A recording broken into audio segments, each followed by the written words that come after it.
Congress to next Congress. Hindi ho daw maaari yun. Pero base dito kay Joel Chua na kung saan nanalo lamang ng kumbaga ilang libo lang ang pagkapanalo niya dun sa kanyang kalaban, unconstitutional daw kung sakaling i-dismiss yung impeachment case na yan. Heto na ho mga kababayan, rekta ho tayo dito kay Senator Bato de la Rosa. Again, kung sakali man niya ang resolution na yan ay manggaling sa mga totoong kaalyado nitong si Vice President Sara Duterte, di ho natin kikwestiyonin yan. Ibig sabihin ho niyan, talagang sincero yung si Senator Bato de la Rosa na talagang dapat tigihin na, gurgurin na yung impeachment case na yan laban dito kay Vice President Sara Duterte. Rekta na ho tayo dito kay Senator Bato de la Rosa.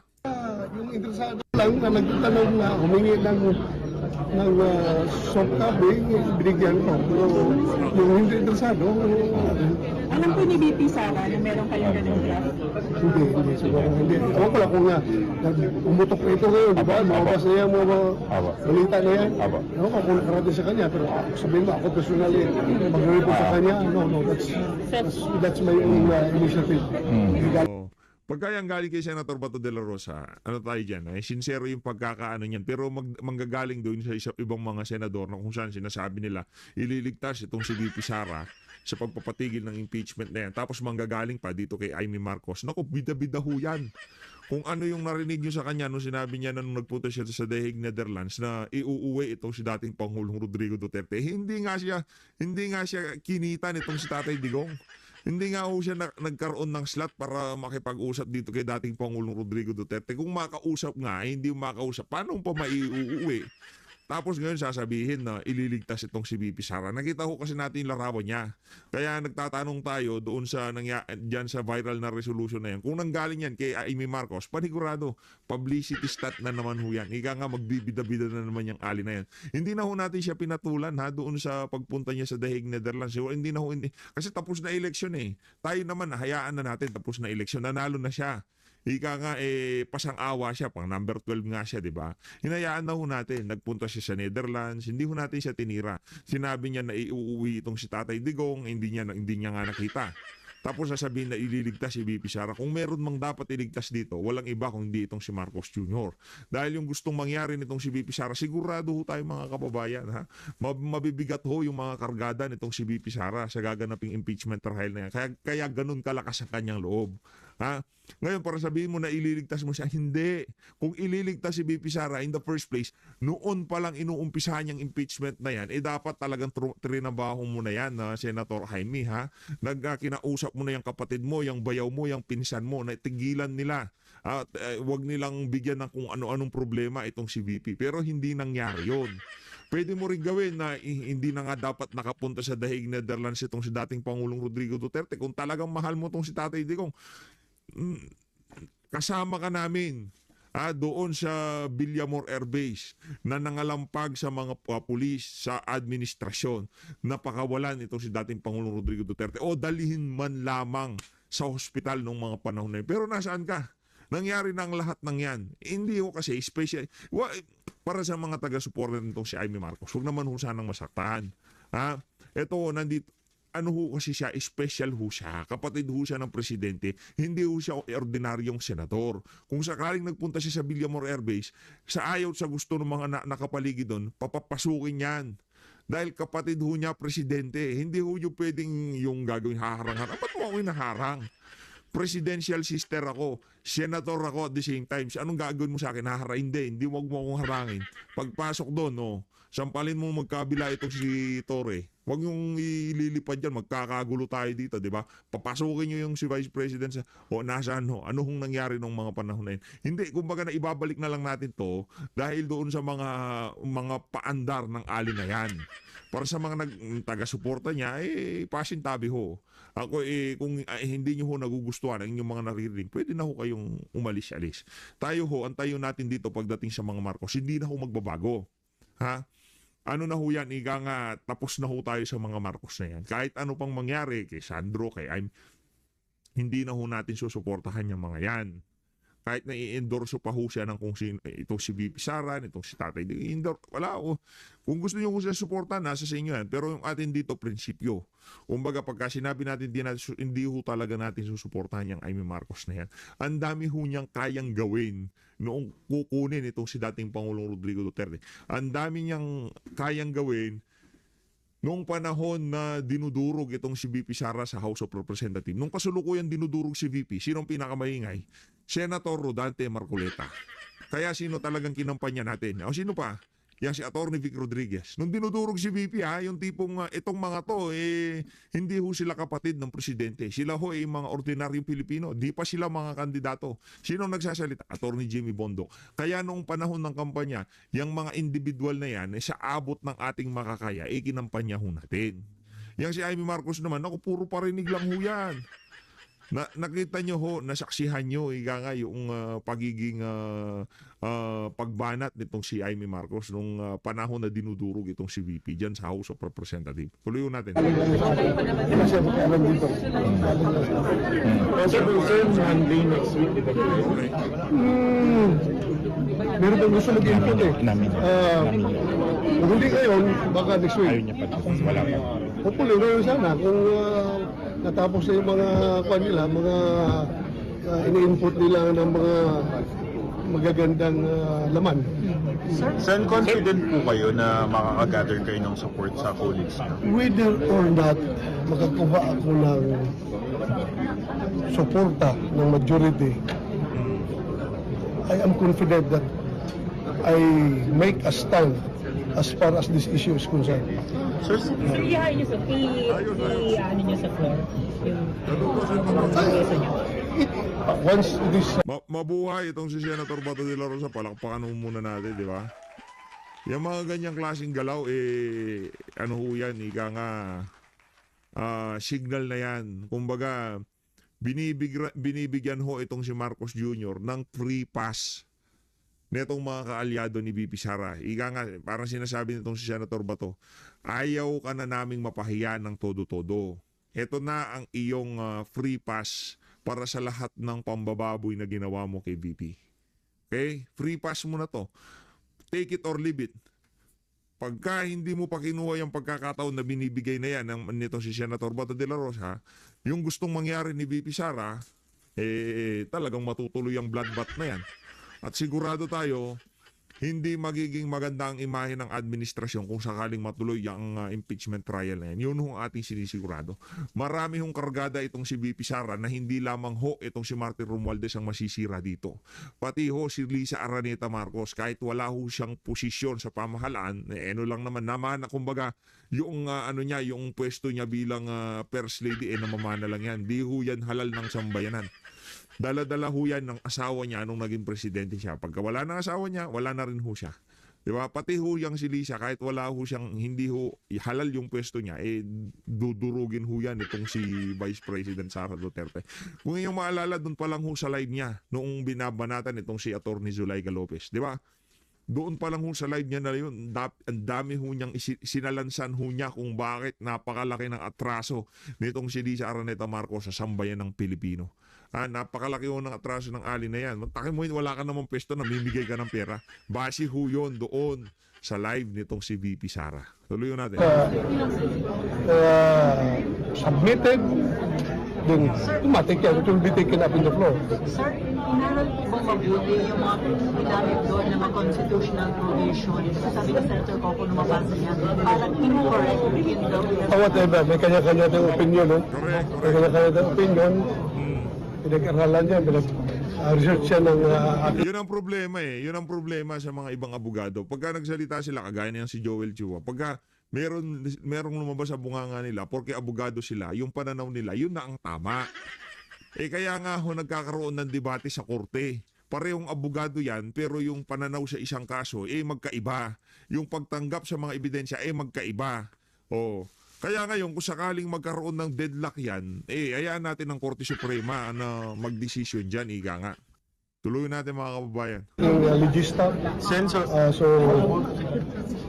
Sensory, tanong ko lang, bakit po kailangan niyo pang pigilan yung impeachment trial itself? Hindi po ba kayo confident? Basahin ninyo yung laman ng Basahin nyo. resolution. Basahin, makita niyo ito kung bakit. Nandun, self-explanatory. Nandun lahat. Sir, ang intention niyo po, hindi na maitago, kundi i-present dito formally on the floor yung resolution. Isabit talaga. Once ma-read yan sa floor, then it's open for anything. Pero sir, ba't dun sa draft, dun sa nakalagay, wala man na nakalagay kung introduce by, wala man lang nakalagay na author, o sino man nag-introduce ng resolution. Wala nakalagay. Lalabas din yan kung sino mag-introduce dahil pag may final draft na. Kasi draft pa nga yun eh. Pero pala, kumbaga hinihintay pa ni Senator Bato yung ibang colleague niya na magkaroon ng input dyan sa reso na yan. Eh, okay, masyado magmadali. Ito namang mga ito namang mga media dyan sa Senado, masyado kayong apurado eh. Siyempre binibigyan ng pagkakataon ni Senator Bato yung kanyang mga colleague na yung mga ayaw sa impeachment. Ano pa bang masasabi nyo dyan? O, para dito kay Senator Robin, maglagay ka ng input dyan. Kung bakit kailangan nang i-dismiss yan na iyang impeachment trial na yan, yung impeachment na yan laban kay VP, di ba? Kayo magiging main author nun, sir? Correct. So sino na yung mga initially nag-express ng intention to support the resolution? Marami na. So hintayin ko na lang. May numbers na po kayo, sir? May number, pero hindi ko pa masabi kung gaano kadami. Basta may number. So you're confident na Numbers naman is from 0 to 24. Diba? Tama naman. Basta may number ako, 0 to 24. So sir, confident kayo na ma-adapt yung resolution? As I've said, I'm not hoping na ma-adapt. Maganda kung ma-adapt, di ba? Basta at least for this particular issue, for this particular situation, I made the stand. Anong dapat? That is in support to, of course, Senator Tolentino's manifestation on the floor the other day, kahapon? The other day? Monday. So, meron na siyang manifestation na ginawa, kaya gumawa tayo ng resolution to support his manifestation.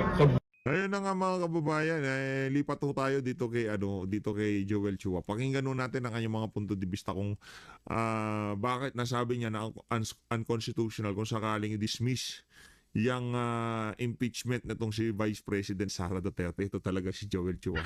Kumita na ho kayo. Okay na yun. Kayo naman, Ay, kumita na ho sila ng publicity, ng yung tipo dyan sa TWADCOM, dyan sa Committee on Bad Government. Okay na ho yun. Laki ho yung kitahan dyan, yung mga prosecutor sa impeachment. Nako, malaki ho. Laki kitahan dyan, di ba, Congressman Joel Chua? Kaya tsaka pinili ho yung mga magiging prosecutor dyan sa impeachment na yan laban dito kay Vice President Sara Duterte. Sayang naman. Diba? Sayang naman yung pinakawalang pondo para papirmahin yung mga congressman dyan sa impeachment na yan laban dito kay VP Sara. Noong bago mag-recess yung Congress, diba? Sayang naman yun. Diba pinilit nila? Last 2 minutes, doon nila in-impeach itong si VP Sara. Ang laki base doon sa mga kumalat na alingas nga sa social media, tag 100 milyong piso kada congressman na ayuda, 100 milyong pisong ayuda kada congressman. Yung ibinayad sa mga pipirma dyan sa impeachment na yan. Sayang nga naman kung hindi matutuloy, sayang yung effort dyan sa Committee on Bad Government. Sayang ang effort dyan sa TWADCOM. Sayang ang effort ng mga talagang in-SS yung issue na yan noong nagkaroon ng budget deliberation dyan sa Committee on Appropriation. Sayang ho lahat ng pinaghirapan ng 19 Congress kung mababasura lang, madidismiss lang yung impeachment case na yan laban dito kay VP. Pakinggan ho natin itong si Congressman Joel Chua. Well, ang pagkakaalam ko dyan, under the Constitution, ang trabaho ng Senate is to hear. Diba? And, sa amin naman is to prosecute. So, hindi ko naiisip kung paano nila i-dismiss yan without first conducting the trial, and that is their constitutional mandate. So, unconstitutional po yun, kumbaga. Well, for me, that is unconstitutional. Nako. They're violating their constitutional mandate. Although allegations pa Senator Bato, you're violating daw your constitutional mandate base dito kay Senator ay Congressman na-promote tuloy. Congressman Joel Chua, ano kung masasabi niyo dyan? Alam nyo, ano yan mga bida-bida kasi yan Hindi ho para dito kay Joel Chua na magsabi na unconstitutional yan. Tandaan nyo mga kababayan, ang makakapagsabi lang dyan ang Korte Suprema. Kaya doon kinu-question yung mga questionabling mga ipinapasang batas ng executive, di ba? Nagpupunta ho sa Korte Suprema. Pagka diniklara yan ng Korte Suprema unconstitutional, doon pa lang ho magkakaroon ng ano. Pero para sa isang abogado, isang congressman na pasang-awa lang sa pagkakapanalo na sasabihin na unconstitutional, i-challenge nyo muna sa Korte Suprema. Doon muna pag-usapan. Pagka sinabi ng mga maestrado, sinabi ng Korte Suprema na unconstitutional ang pagdidismiss na yan, doon tayo maniniwala. Pero para sa isa sa mga aso ni Tamba ang magsabi niyan, parang hindi naman ho ata makatuwiran yan. Hindi naman ho ata makatarungan yan. Di ba? Parang sinasabi mo, mas mahusay ka sa Korte Suprema. Di ba? Kaya nga yun na ho ang pinakamataas, ika nga Yun ang magbibigay ng desisyon. Ano ho yan? Pagka diyaan ka na desisyonan, diyaan ka hinatulan, wala ka na hong korteng pupuntahan kasi yan na yung pinakahuling yan na talaga yung korte na yan yan na yung pinakamataas. Tapos na, pagka dyan ka nahatulan, wala na. Tapos na, yun na yun, final na yun. Pero para sabihin itong si Joel Chua na ang unconstitutional, nako, bida-bida na naman, para si Amy naman pala po itong mga ito. Pero anong magagawa ng House Constitution Panel po para akalagpagin po yung Senado na mag-convene as an impeachment court? For now, hindi ko pa kasi alam yung issue. Mababa lang ako nung narinig ko si Senator Ping Lacson na ini-interview. Basically, hindi ko pa masagot dahil hindi ko rin alam kung ano yung laman ng resolution, hindi ko rin alam kung ano yung talagang mismong gist, no? So, basta't ako, yung opinion ko dyan is ang constitutional mandate ng Senate is to conduct the trial. The fact to dismissing the impeachment trial, the impeachment complaint, how do you feel about it? Well, siyempre, parang sa amin, ito kasi yung naging, ito kasi yung trabaho namin We are just performing. Hindi. You're just sticking to the plan. Di ba? Hindi nyo, yan, kumbaga nag-i-stick lang kayo doon sa plano, ika nga nitong si teacher Stella Kimbo. Yun. Kumbaga, hindi nyo constitutional duty yan o kung ano pa man. Yan ang inutos sa inyo ni Martin Romualdez. At yun ang nakikita ng ating mga kababayan dyan sa mga pinaggagawa nyo na yan. Kaya ngayon, ano lang yan kumbaga, para hindi na lang magmukhang katawa-tawa itong si Tambaluslos. Pati ho yung si Tambaluslos, alam ho nila na wala na yung impeachment. Kumbaga para lang maisalba yung konting kahihiyan na meron sila. Yung tipong, okay pagka sinabing i-dismiss yan sa Senado dahil pinaghirapan natin yan, di naman tayo pwedeng basta-basta mag-give up. Magmumukha tayong katawa-tawa. Pagka gusto nilang i-dismiss, kailangan natin, kunyari, pipigilan natin. Pero tayo rin gusto nating ma-dismiss yan. Kasi hindi talaga hindi talaga sila makakaporma dito kay BP Sara kung sakaling maumpisawan yung impeachment trial na yan sa Senado. Performing our constitutional duty. So, siyempre, kung ito naman ay babaliwalain by mere resolution, tingin ko parang hindi naman maganda. So do you think it's unfair for the Senate to kill the trial? Ano po? Do you think it's unfair for the Senate to kill the trial? They have to explain it to the people. Ano Sir, naramdaman if they niyo, sir? dismiss it by a mere Senate resolution, is that basis to go to the Supreme Court? For now, hindi pa namin napag-uusapan kung ano magiging. Yun ang tinanong na nga kayo, binibigyan na nga kayo ng hint bakit hindi nyo i-challenge sa Korte Suprema, di ba? Yung na yan, yung gagawin ng Senado. Di ba? I-challenge nyo para magkaalaman. Kayo naman, mga abogado kayo dyan, i-dismiss ang impeachment. Lahat ng remedy para maituloy yan, dapat napag-usapan nyo na. Di ba? Anong ginagawa ng mga, mga consultant nyo, yung tipong mga abogado nyo, yung mga kasama nyo nagtatrabaho sa impeachment? Hindi nyo pa ba naisip na paano pag nagpasa sila ng isang resolution? Paano pag itinigil nila yan? Ano yung magiging susunod na plano natin? Napag-usapan nyo na. Pero alam nyo, maging kayo, ayaw nyo na magkaroon ng impeachment. Dahil alam nyo na babalagbagin kayo ni VP Sara. Steps dahil hindi ko rin alam kung ano yung laman ng resolution. Basta yung preparation nyo, sir, ngayon, tuloy yung June 11, yun ang Yun ang pagkakaalam ko po na June 11. Mama, sir, ano yung nasahan natin this morning doon sa hearing po ng Good Government Committee as regards sa kay VP Sara? Magte-terminate tayo eh. Magte-terminate na tayo ng mga, kasi tapos na yung mga hearing. So we have to terminate. So we have to issue na ng mga committee report. So siguro by next week, maglalabas na tayo ng mga committee report. Sa so mga... initially, ano yung lalabas din ng committee report or VP Sara? Ito nakakatawa dyan.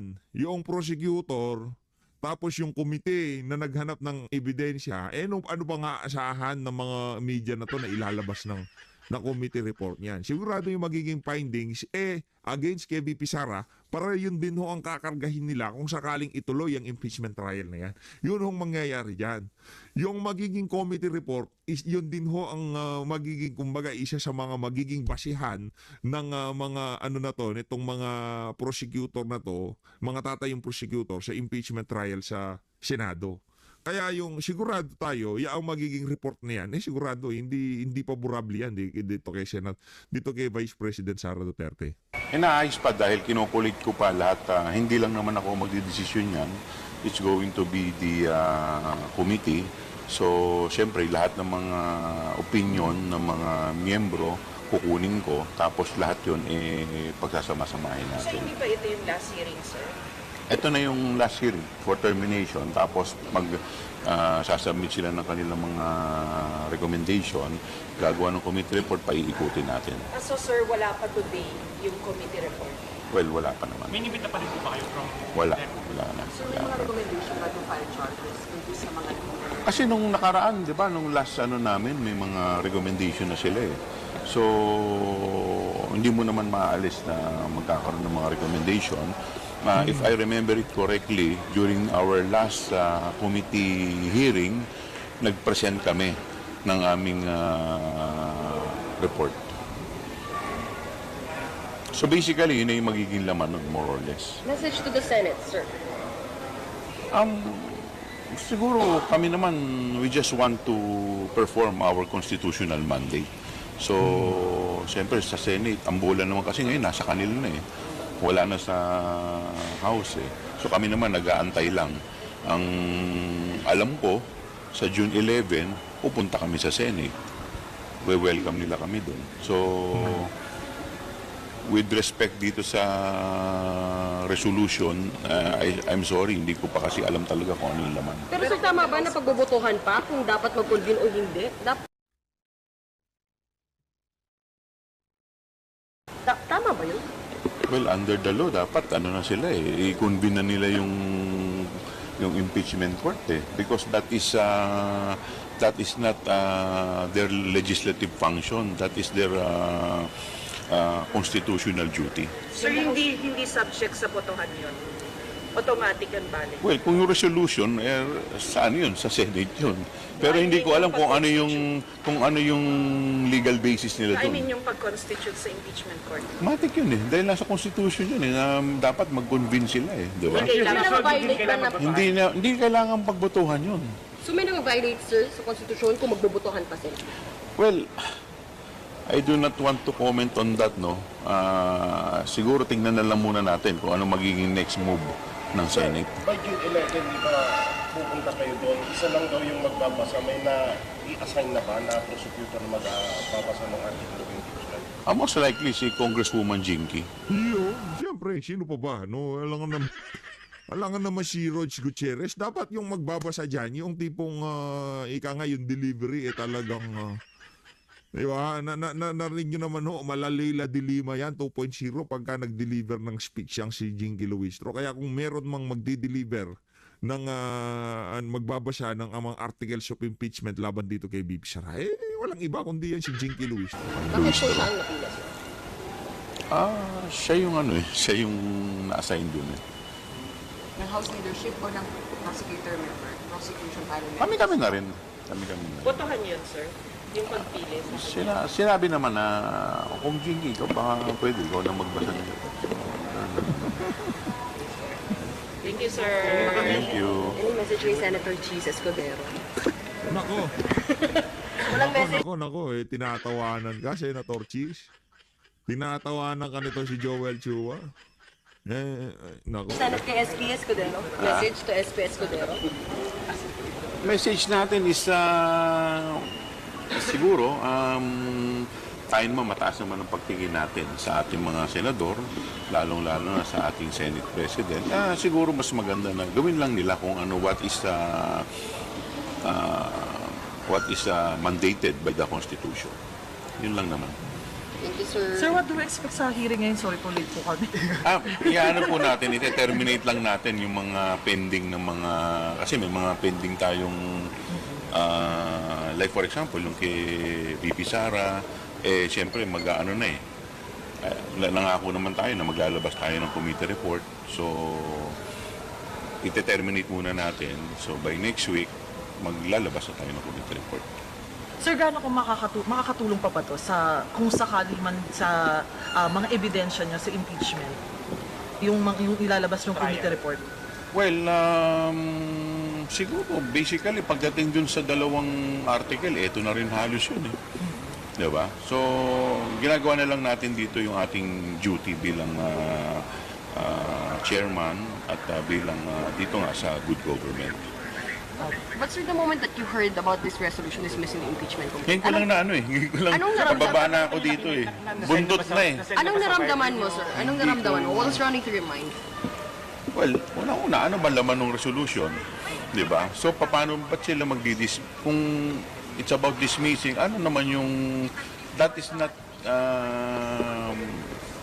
not for them to decide. That is not what is mandated sa Senate, sa Constitution. Kaya hindi ko pa alam kung ano yung magiging legal repercussion netong gagawin nila.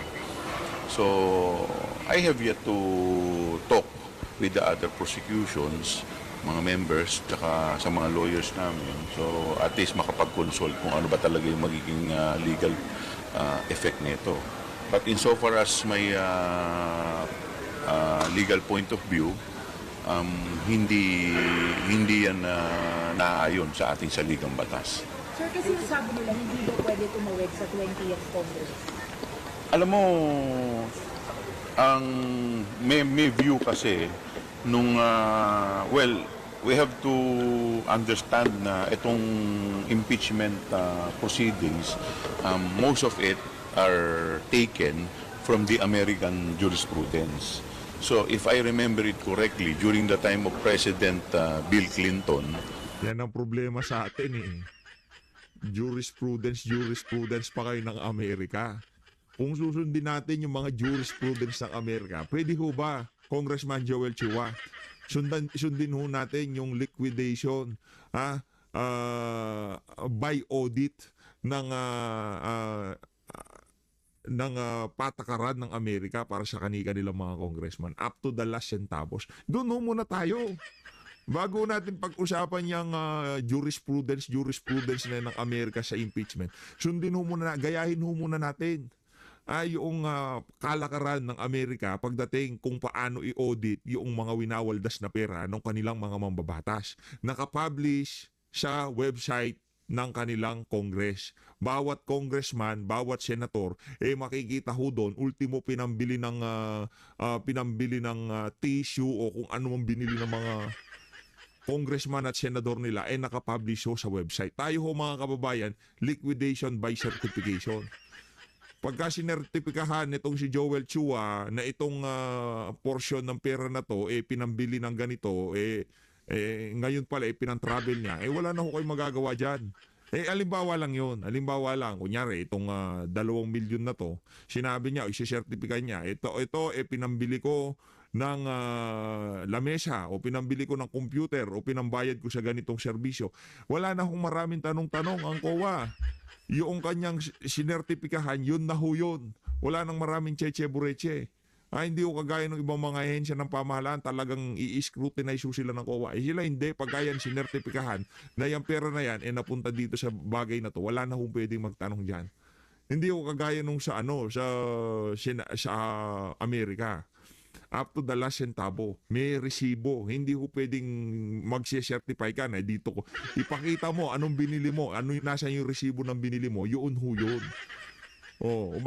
Bago nating gayahin kung paano mag-impeach ang Amerika, yung kanilang mga jurisprudence, ano muna yung patakaran muna kung paano waldasin ang pera ng mga ng mga mamamayan nila sa Amerika. Gagaling nyo pagka impeachment, doon kayo bumibida sa Amerika, pero nung kino-call out namin kayo at sinusubukan ho natin ipakita sa ating mga kababayan na yung pagwaldas ng pera ng mga congressman sa Pilipinas talagang napaka-secretive. Hindi ho basta-basta nalalaman. Tagong-tago ho. Pati COA takot na magtanong. Kasi pagka umabot dun sa punto na magkakaroon na ng budget deliberation, i-defend na ng COA ang kanilang budget. Pagka meron silang tinanong na congressman, meron silang kinana na congressman, kaugnay sa kanilang mga budget na pinagwawaldas, mayayari ho ang commission on audit. Yun ho yun. Kaya walang COA na maglalakas ng loob na i-audit na kung sino mas congressman dyan up to the last centavo, yun ang ating sigurado. Tumawid eh. So, from one Congress to another, nagkaroon ng gano'n. At saka, we maintain our position that Senate is a continuing body. So, unlike sa House, kasi kaya nga may naiiwan sa kanila di ba? So, para tuloy-tuloy yung kanilang duty at walang matitigil. Sir, ano lang assurance nyo? Ayun na nga mga kababayan, dito na muna tatapusin ang ating reaction video sa mga banat na yan, itong si Joel Chua. Ang ating sigurado dito, hindi naman ho talaga yan ang tayo ni Joel Chua. Yan ho ang tayo ng kanyang amo na si Martin Tambaluslos. Yan si Martin Romualdez. Yan ho ang tayo niya dyan sa issue na yan. Dapat matuloy, dapat talagang litisin itong si BP Sara, kahit na ano pang maging resulta, basta masiraan itong si BP Sara. Hindi pa rin ho nila maintindihan na hindi naman sila magbebenepisyo dyan. Ang magbebenepisyo kung saaring masiraan si BP Sara ang mga dilawan. Wala akong panlaban sa 2028 ang kampo ni Marcos Jr. Pero ang mga dilawan, meron ho silang ipanlalaban. Nandyan ho si Leni Robredo, nandyan ho si Bang Aquino, nandyan ho si Rizzo Hontiveros. At napakarami hong naka-line up dyan sa mga pinklawan at dilawan na talagang kakanas sa 2028. Pero sa kampo ni Marcos Jr., ni isa wala ho tayong nakikitang viable candidate ng pagka-presidente. Ramdam na rin ho ng administrasyon na hindi sila magbebenepisyo kung sakaling matanggal si BP Sara. Pag natanggal si BP Sara, mababaling ang lahat ng atensyon ng mga pinklawan at dilawan dito sa administrasyon.